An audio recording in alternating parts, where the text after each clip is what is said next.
Good morning. And we're here to just have a live talk conversation about anything and everything. And also, don't forget, if you're watching this video right now, go subscribe to our YouTube channel. Also, follow us and like us on our Facebook page, and so that you can be notified of our upcoming events and upcoming shows.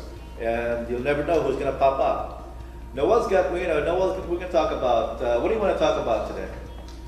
Well, since you're a real estate expert here in the United States, and in some ways I'm also doing real estate, but in the Philippines, let me start with somebody who's here. Let's start local. Say, for example, if I own a house, and it pops into my mind, gee, I think it's time to go and sell my house, make some money, and invest elsewhere. You want to sell while it's hot? Yes. Okay. What would you recommend would be the best steps to take for somebody who wants to sell their home? Right. Well, first, what I would do is I would prep the house. Meaning, declutter, take out some of the stuff. You want to be a minimalist so that people, when the buyers come to see your house, they're looking at opportunities. They're looking at where they're going to position their couch, the TV, all this kind of thing. So they want to visualize that. So, but if you got all your stuff there, it's kind of hard to visualize where you're going to put your stuff in, right? So that's why most of these properties, when they do an open house, they stage it. And just because so they know how big of a couch they need to be in the center, on the side, or in the corner, and how big of a coffee table you have in the living room, they know, they can pretty much judge and calculate how big the furniture should be. Okay.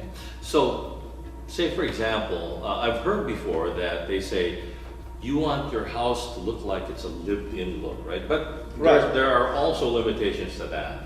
And that's where a professional like you would probably come in.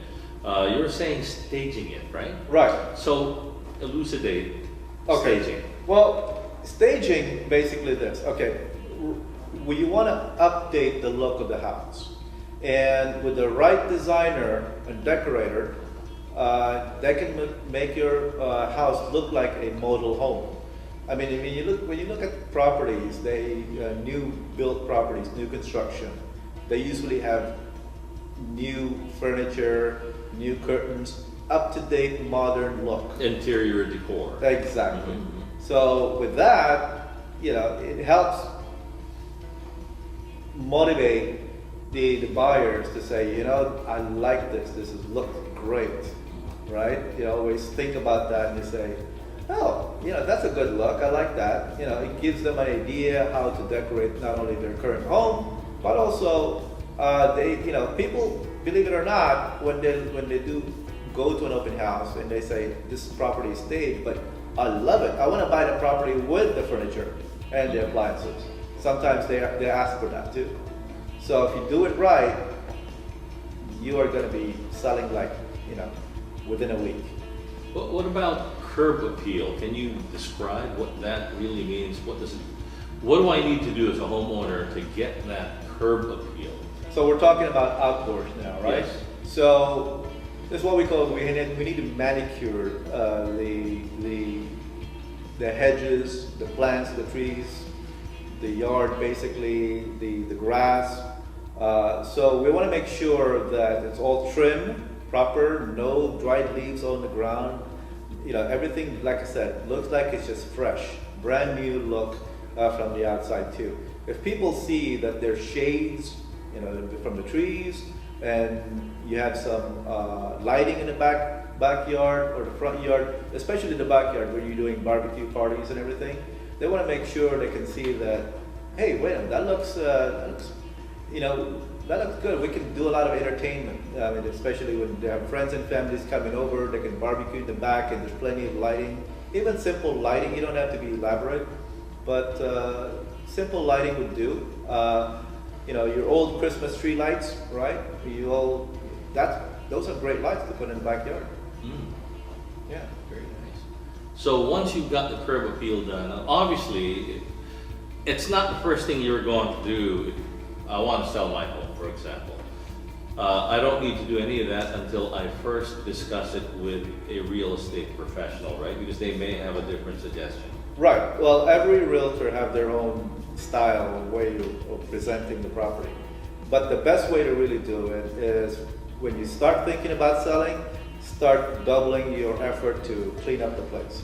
Because you're gonna have to declutter. You're gonna have to get the front and backyard lawn maintained. You wanna start, if not twice, 3 times a day to water the grass, the lawn, the yard, because you wanna see green. You don't wanna see bald spots of land and soil and dirt. You wanna make sure that there's, it's all getting ready. Because if you wait the last minute, the photo session comes in, well, it's not gonna look good. Because the photographers, they can Photoshop the place, but when the buyers start coming in, they see, wait a minute, this is like a bald spot. So it's kind of misleading, and not a lot of buyers gonna be happy with that. So walk the audience through. They're thinking about selling their property. What are the step-by-step actions we should do leading up to the sale? Oh, well, that's going to be the process is this. You need to get pre-approved first, of course, right? Not pre-approved, from a buyer's From a seller's perspective. From a seller's perspective? Yes.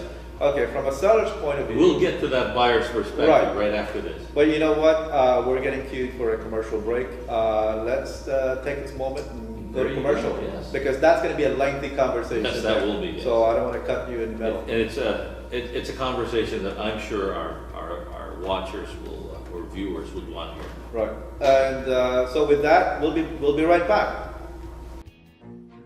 Oh, hello. This kitchen?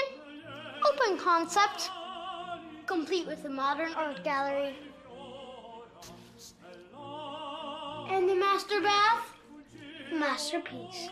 There's great hidden storage. It's got a man cave. A home gym. Smells. And the neighbors? Awesome. Looking good, Steve. But the only problem? Who are you? I don't live here, because the real estate agent never showed us this place.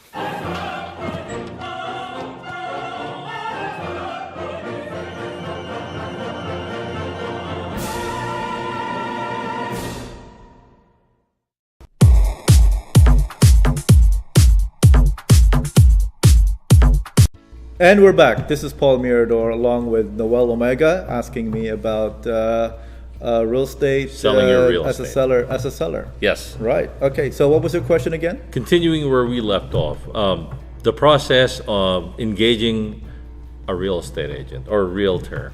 You talked about, we talked a little bit about curb appeal a while ago, preparing, decluttering your property. Now I am interested in approaching a real estate agent or a realtor. What do I do? What do you recommend? What to watch out for? In terms of looking for a realtor? Yes. Okay. And Well, engaging a realtor. Right. So basically, there are different type of realtors out there, and how do you shop for the right realtor? Okay. And what's the difference between that? And I know you didn't ask for this, but I'm gonna say it. What's the difference between hiring a realtor who works for Century 21, Remax, Partners Trust, or any of these type of brokerage, rather than going with Purple Bricks, Redfin, and so on? Basically, the difference is this. Then the reason why they're able to discount their commission is because they're discount realtors, pretty much. So you get what you pay for, bottom line. You want the full service? Rather, do you want to go to Macy's or do you want to go to Nordstrom to shop? I mean, if you want to be treated well, and be catered to, and talk to people who knows what they're doing, what they're selling, their inventory, I would go to Nordstrom. Mm-hmm. I wouldn't go to Macy's. Good luck finding someone there to help you, right? So it's the same thing with shopping for a real estate. So it's a good idea to make your research, find out from friends who have used services for Realtor before. Right.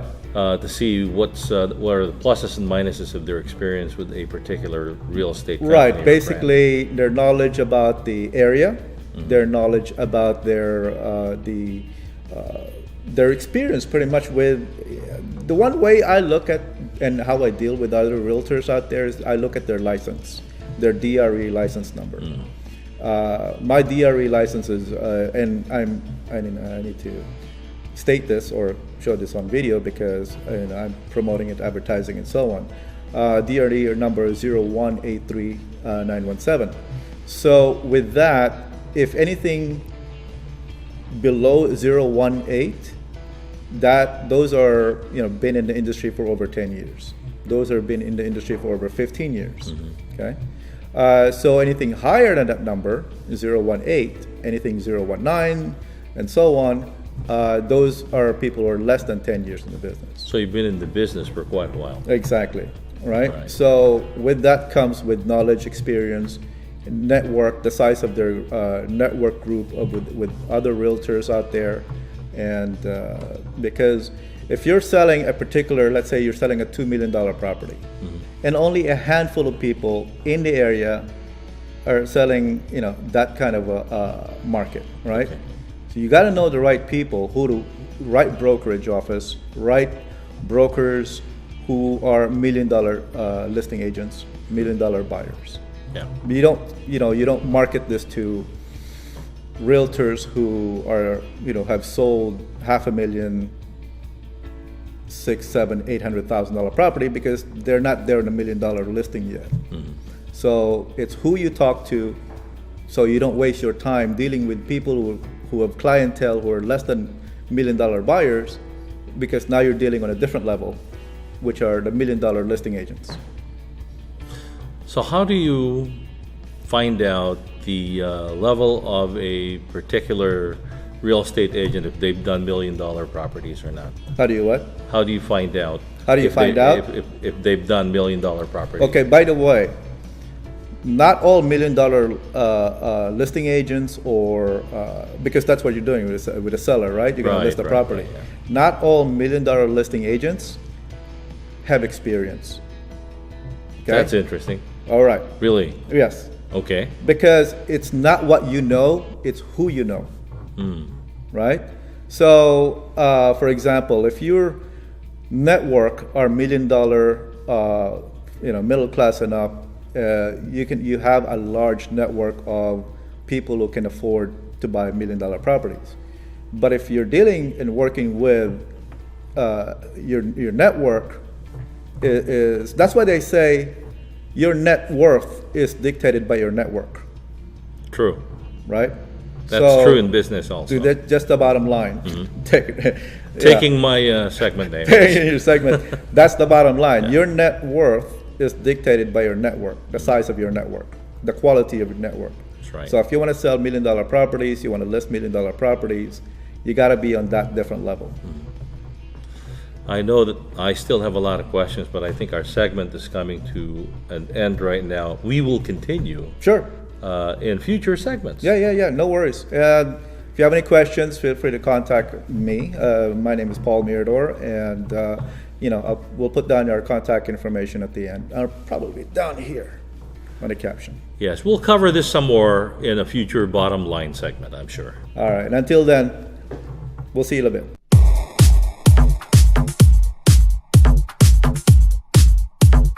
And we're back. This is Paul Mirador, Coffee Corner Show, along with Noel Omega. Noel and I are talking about real estate, and as far as the seller's perspective. Noel, to continue our conversation, where did we left off as far as the sellers? Well, we talked about the curb appeal, preparing your property, and engaging a realtor to market your property. One of the questions I had would be, when you're engaging a realtor, how long do you expect a realtor to have a market time for that property? Well, to answer your question, it depends on the realtor that you hired to market your property. It depends totally on the property, if it's presentable, and if it's prepped and ready to sell, prepped and ready to show, and if the price is right, you should start seeing multiple offers coming in by your second week of doing an open house. Okay. If the price is right. Because if you price it right, and you're going to have a domino effect of multiple offers coming in, and usually for me, it takes me about 2 weeks to do, it's the second time I do an open house, I usually start getting offers. And that's just because the way you market it. Mm-hmm. Different realtors, different ways of marketing their properties, and the way I do it, the way I market the property is this. I create a personal website for the property. There you'll find all the videos, all the photos of the property, virtual tours, great photography to present your property, the details about the property, and so on. This is aside from the MLS. Mm-hmm. The MLS will have you list all the details of the property, and but if you want a summary of what the property is telling, that's the story of the property, you'll find that on the more information about the property on the website that I create for them, and that's just the website. Of course, as I mentioned, you do have a photography, and you do have a videographer to do a virtual tour of the property.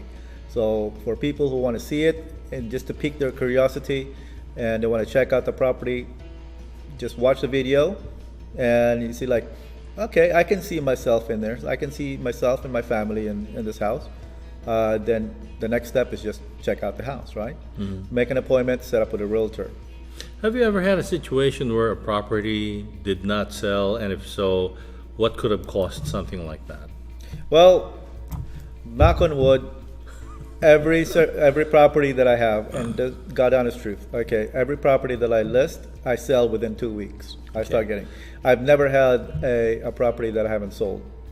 And that's because I price it right, and that's the key.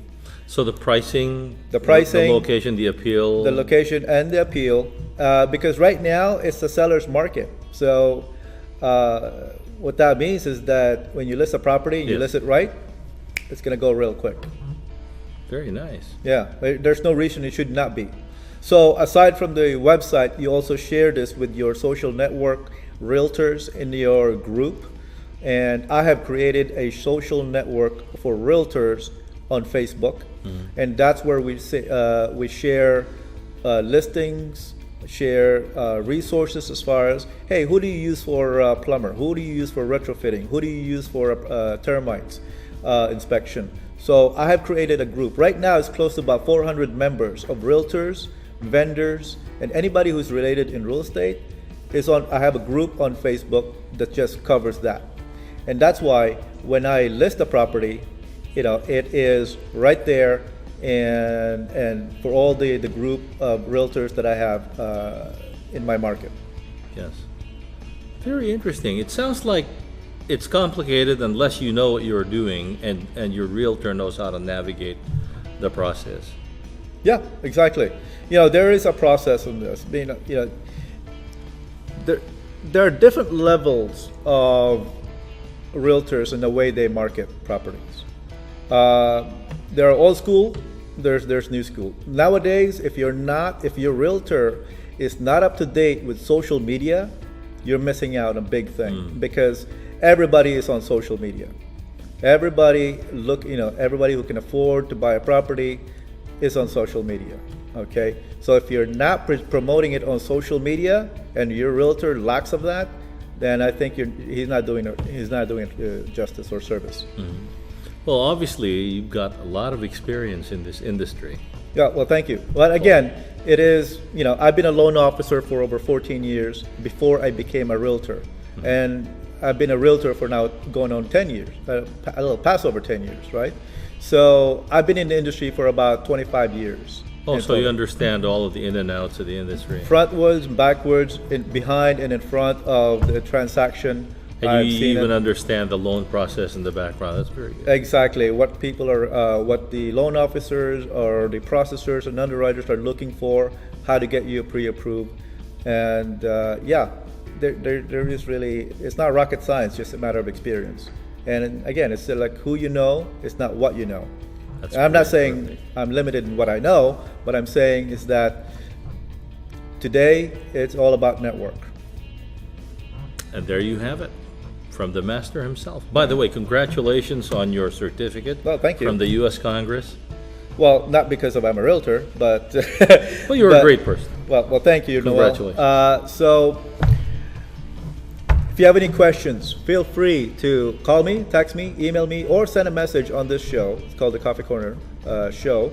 We're on YouTube, and from YouTube we share it with other social media. So please, when you get a chance, check out the videos that we have. Follow us on Facebook, subscribe to our YouTube channel, and you'll be notified of upcoming events, more of these type of segments. And and if you want to advertise and promote your business on the show, if you want to come be a part of the show, please check us out, and just contact us, leave us a message, and we'll respond to you and let you know when we can put you in the schedule. Yes. All right, sounds Terrific. good. All right. Sounds good.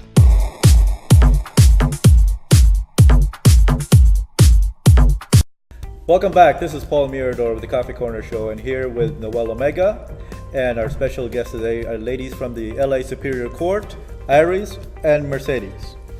Welcome to the show, ladies. Thank you. Happy to be here. Great. So we're going to talk about what these ladies are looking for, and I think you guys are going to be interested in listening to this. You want to tell us all about it, Iris? Sure. So Los Angeles Superior Court is actually looking for Tagalog interpreters. So if you already speak Tagalog and you speak English, then you basically already have the skills that we need and that we're looking for. The position itself pays $77,000 a year. That's if you work full time, and it does offer full benefits also. So I wanted to share some more information for you and tell you what it takes to get there. Now, let me repeat that. $77,000 a year, full time, being a translator. So if you speak a certain dialect, which they're going to cover, it's $77,000, guys. So, and you're getting paid with, I'm sure, the great benefits, right? Absolutely. So we're going to talk about that as well. So, Iris, can you tell us about what you're looking for specifically? So what we're looking for are people to come in and help us with the customers that we serve in the courts. So we have thousands of customers that come daily to our courts throughout Los Angeles County, a lot of whom don't speak or understand English well enough to understand the process. So we want to reach out to the Filipino community, specifically those that speak Tagalog and English. Ilocano is a dialect as well. We have needs for that in our courts. So, what we would like is for you to come get in touch with us through lacourt.org. That's our website for the courts. And let's talk about a career as an interpreter for the courts. Mercedes mentioned it's not chump change. It's a nice salary. You get full government benefits. There's retirement.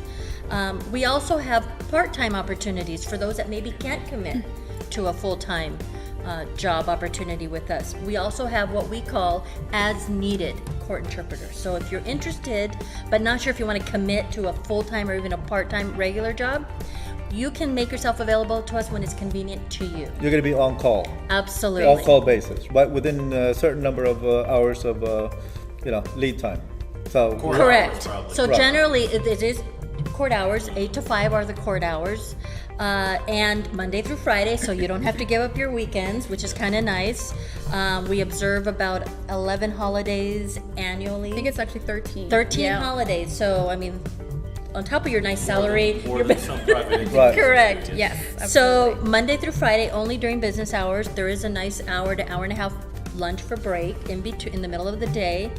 And if you're an as needed interpreter for us, then generally you'll get about 24 hours notice, or sometimes a couple days notice, depending on how important the need Yeah, is. and that's when you really can't commit or or maybe you're not sure yet if you want to commit to a steady schedule.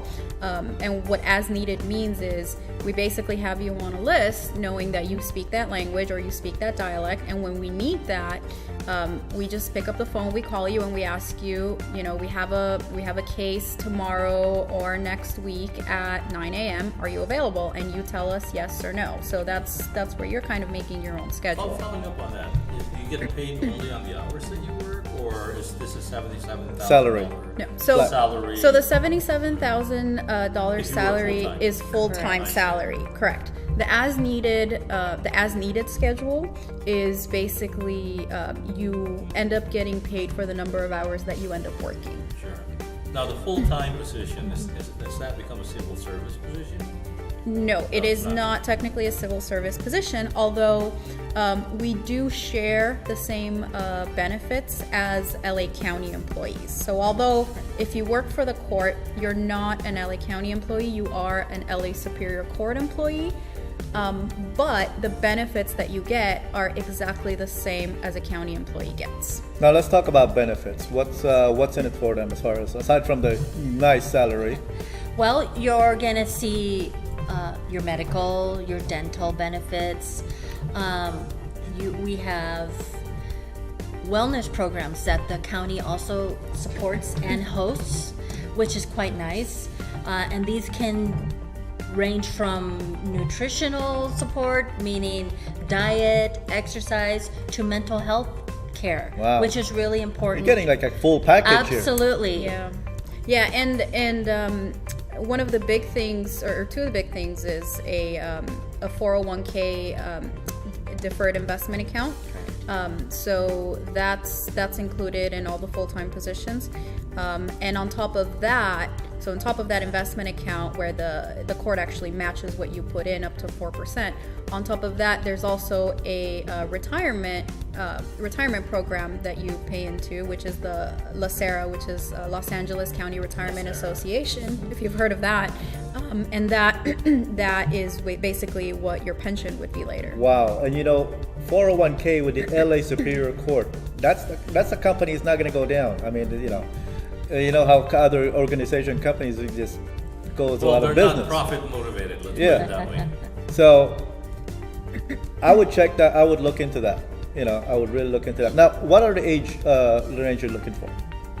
Anybody who's 18 and above? Yeah, so in order to work, you do need to be 18 or above. But as long as you have the skills we need, which are those languages, then age is not really a factor in our hiring. So, and just to add to that, it's actually really a nice opportunity for someone who maybe is in retirement or semi-retirement, but maybe don't want a physically demanding job. Yes. Because they're using their language skills. Right. So they come in and they appear on behalf of the party that needs an interpreter, perform their service, and then they if they're as needed, they get to go home after that. And on the other end of the spectrum, it's also a great opportunity for somebody who's maybe about to go to college or isn't sure if they want to go to college. And this is a career opportunity that they can really explore either as their full career going forward, or they can do it sort of on the side as they're studying and going to school. Now, I'm going to ask one important question for everybody who lives in LA and who goes downtown LA, and that is parking. Right? Isn't that a good Yes. question? You want to take Good that? question. All right. So, Good your news. employees get parking. There are some county approved parking areas surrounding the courts. Now, there are some courthouses that do provide on-site parking for our interpreter employees. So that's at no cost to them. Usually, everybody's identified through a badge that identifies them as a Superior Court employee. But that's if you work in downtown. Correct. But we There have are other Superior. we have 40 court locations all throughout LA County. Oh, so you're could not be- just looking for Absolutely LA. not. No. Oh, I was just thinking about just in All LA. of Los Angeles County, that even covers Antelope Valley. Yeah. So if you Long live close Beach. to Antelope Valley, if you Yes. live close to Long Beach. Long Beach, Pomona, Whittier, Norwalk, even Or if you live in downtown. or North District. We have Well, Chatsworth, we have San Fernando, Van Nuys. do you have one in Santa Monica, Malibu, We and do. so on? We You have know what? Santa If you wanna, Monica. with $77,000 salary, I would relocate to Long Beach or Santa Malibu Monica, or enjoy Santa the beach. Monica, Yeah, enjoy the beach. right? Let me ask you about the situation where their services would be used then. So that way our viewing audience will have an idea or flavor of what they're going to be doing. Give us an example of where they might be used to interpret something. Well, Noel, let me just preface that by saying that up until just a few years ago, the interpreters or the services that the interpreter services provided to the courts were only for criminal matters, criminal type matters. We have now been mandated by law. There have been some changes in the law that now require interpreters provide services in all litigation types. Meaning, if you have a divorce, or if there's a domestic violence situation, or you need a restraining order, or a civil harassment, or unlawful detainer, meaning you're getting evicted from your apartment or what have you. So now all settings we are now mandated to provide services, language services, if the customer needs it. So the court is now required to provide that for its customers in all areas of At litigation. no cost to the party. So say if somebody is going through a divorce and they're coming in and they have to interact with the judge, they have to interact with a mediator maybe, and they're not fully comfortable doing that in English, and they want to get the best result for themselves, then they would request the services of an interpreter. And so the interpreter would, when that's scheduled, they would go in and they would be there throughout the entire process until the matter is resolved, available to that customer to provide the interpreting services. Okay, and one last thing. Where can our viewers find you or get a hold of you or Or if they're sign up interested an online application, that kind of thing? Sure. So if you go to lacourt.org, you can go to our employment section, and there you'll find our job bulletin for the court interpreter position. And through there, you can either apply, or you can learn more about how to get certified, or get in touch with one of us so we can walk you through the certification process. Is there a head count that you're looking for a particular language or dialect right now? So we do need interpreters in all languages, but one of our biggest needs right now is Tagalog. So there are plenty of opportunities available. Well, I can do Tagalog. Perfect. Come see us. lacourt.org. All right. Well, until then. Realtor and an interpreter. I'm sorry? Interesting combination. Yeah, I know. So, No, but this is you really know, good. This is really great info. I dare you to find a Filipino who can speak Tagalog fluently. I don't know what you're talking about. Yeah. So, right? And I No, dare I you to know, find I a Filipino who speaks English and, fluently. And one of the Yes. benefits It's all mixed. benefits of working in this type of position also is, you're not just doing it for yourself for a career that pays well and has benefits, but you're also helping the community, because the people that are coming in and using the courts, they're the ones that are benefiting from the service. So, does the Coffee Corner show Yes. get a headhunter fee or a finder's fee? Yes, 0%. Wow. Really? I'll take that one. Well, at least they're transparent. All right. Well, until then, you heard it from the LA Superior Court ladies, and they're looking for Filipinos who speak Tagalog, Yes. Ilocano, Or non-Filipinos. or who speak non-Filipinos. Tagalog, Even right? I mean, hey, you can Yeah. be. All languages will be Absolutely. considered. So there you Absolutely, go. Until then, check us out, and we'll see you later. Bye for Goodbye. now. Thank you, Thank you. Mercedes Iris. Thank you.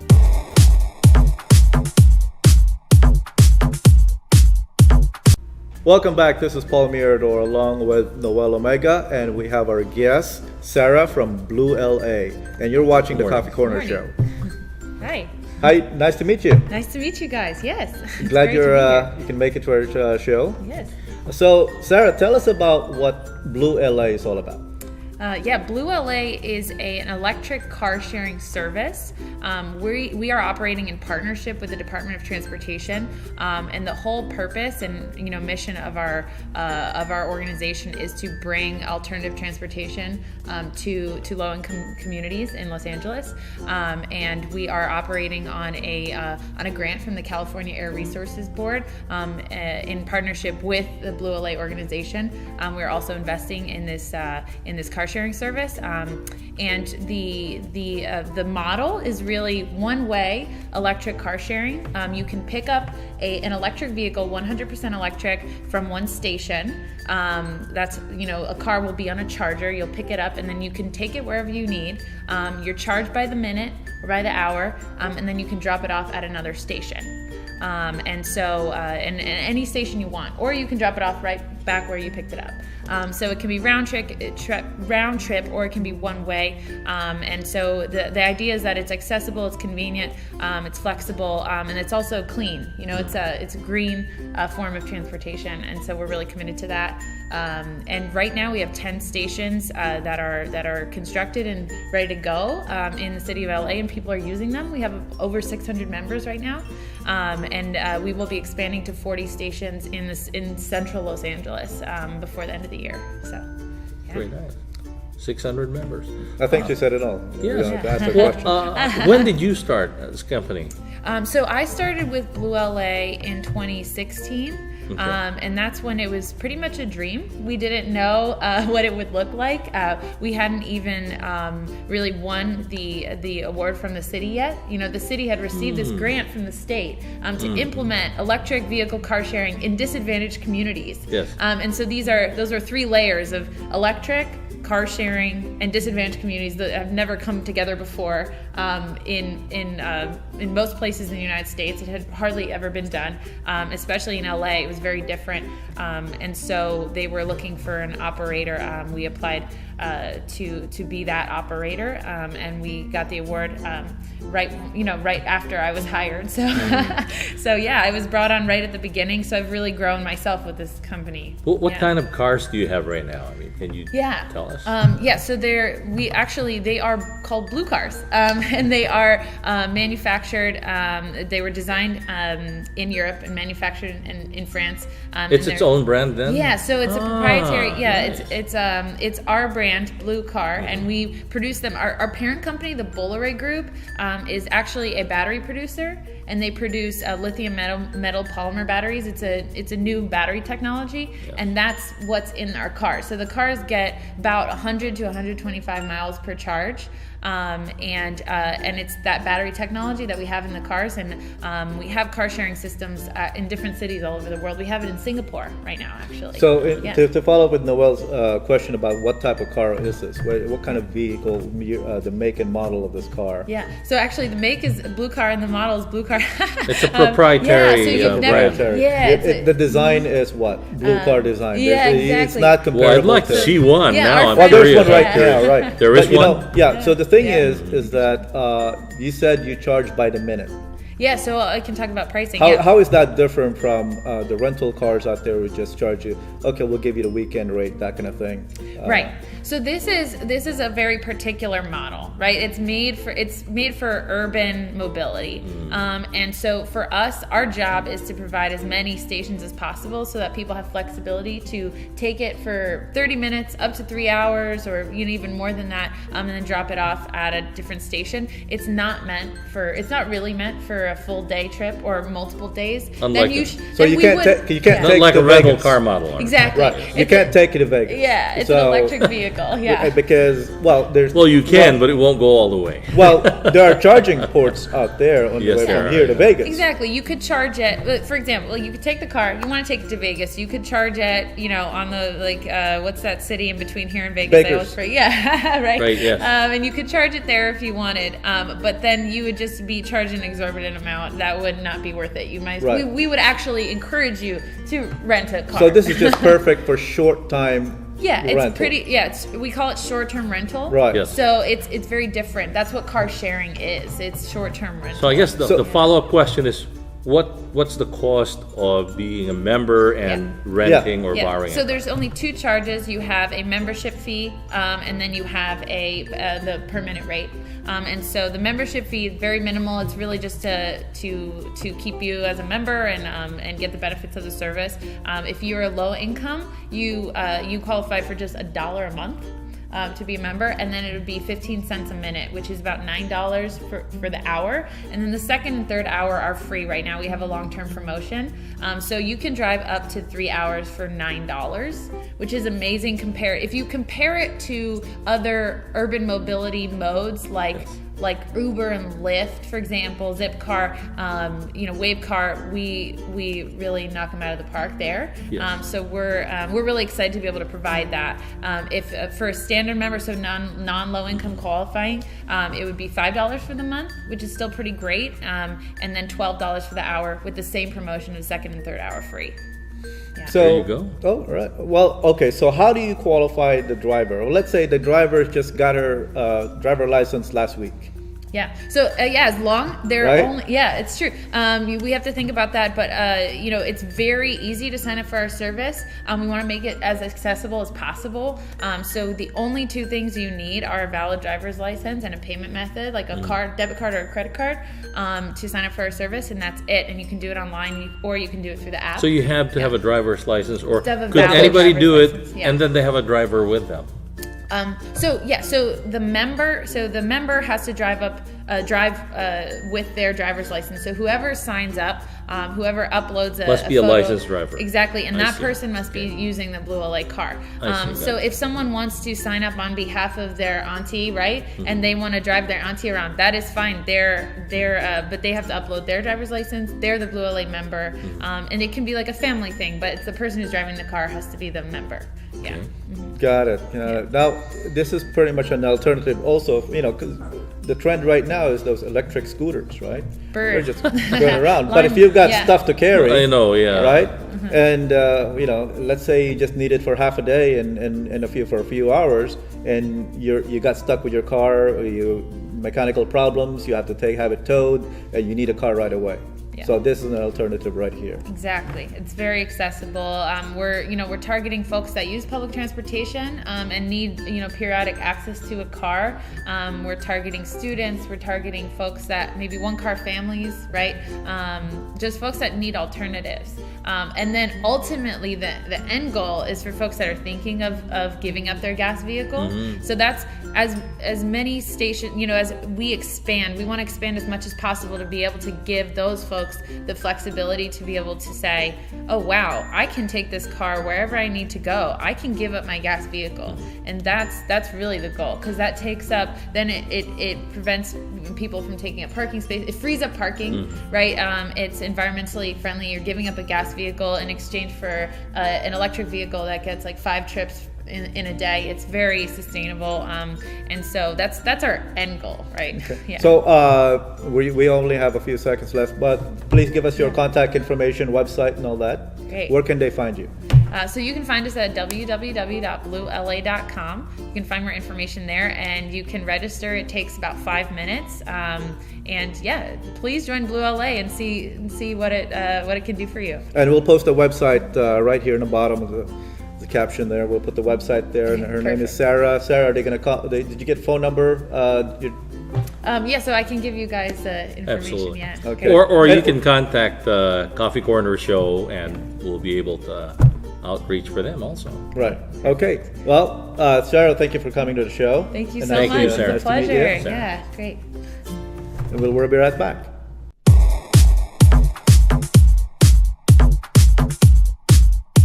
And we're back. You're watching the Coffee Corner Show. This is Paul Mirador, Noel Omega, and this is John Adriana. And John is a realtor, and we're going to talk to him about his style, his way of doing, how he markets the properties, and so on. Since we're talking about the seller segment, we're going to ask John. John, thank you for coming to the show. Thank you for having me. And so we got you in the hot seat, so we're going to talk to you about what's your style, right? All right. Absolutely. Okay, so first question is, how do you price a property when you list a property? How do you come up with a price? Generally, for me, what I'll actually do is I'll run comparables in the neighborhood, usually within a half-a-mile radius. And within that half-a-mile radius, I'll look for sold comps in the area, and also see what they're averaging as far as price per square foot, as far as like the different features the properties have. Because it's a little bit more difficult to price properties, because I think a lot of people, they see the Zillow number or like the Zestimate or any type of like Redfin. has Zillow different- is really not that reliable It's not source. necessarily the most accurate, because it Or doesn't. Redfin or something Exactly. like that. because yeah. they're not appraisers. Exactly. They're not someone who just goes up to your property and appraise it individually rather than a group. Exactly. Just like with Zillow and Redfin's Yeah, doing. because what they do is they take like a picture, like Exactly. it's like a blanket, Yeah. like this is what homes are going for in the neighborhood, but Yeah, they're not and taking into account your house is this price. Exactly, Yeah. but sometimes you don't have the upgraded kitchen, or sometimes you do have the upgraded kitchen, which will actually bring more value to the table. Right. And so these are all little factors that you kind of have to factor into your pricing. Right. And I mean, if the home is gorgeous, then we can maybe possibly charge a little bit more. If the home needs a lot of work, then that's something we'd have to account for in the pricing.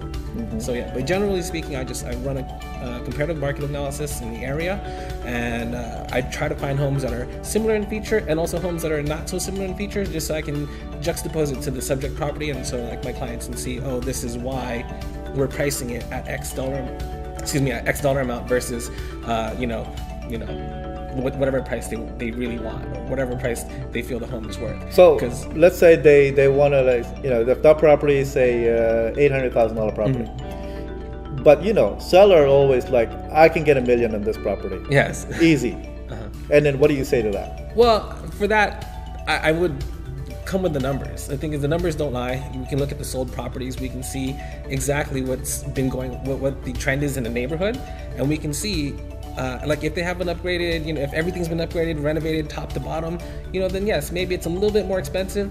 Maybe not the $1 million point, but we can still see, like we can go over like point by point. So your house is a little bit different because this is upgraded, it doesn't have this, or it has these features, but it doesn't have that. And then I can even bring in like another comp, maybe not even an area, but that is $1 million. I can kind of point out, like, see, this is the difference between the $1 million home and, where we're pricing our home at. Because the thing is, if you're overpriced, people just won't look at the home. It's going to be, because people have like a ballpark in their head when they're looking for a home. Yeah. And then like if you like, I think anybody who's ever shopped for a home, like even online, if you look online and you see something that's outrageously priced, you're like, that's ridiculous, and then you just go right past it. Don't even look at the features. Don't look and see what value it's bringing to the table.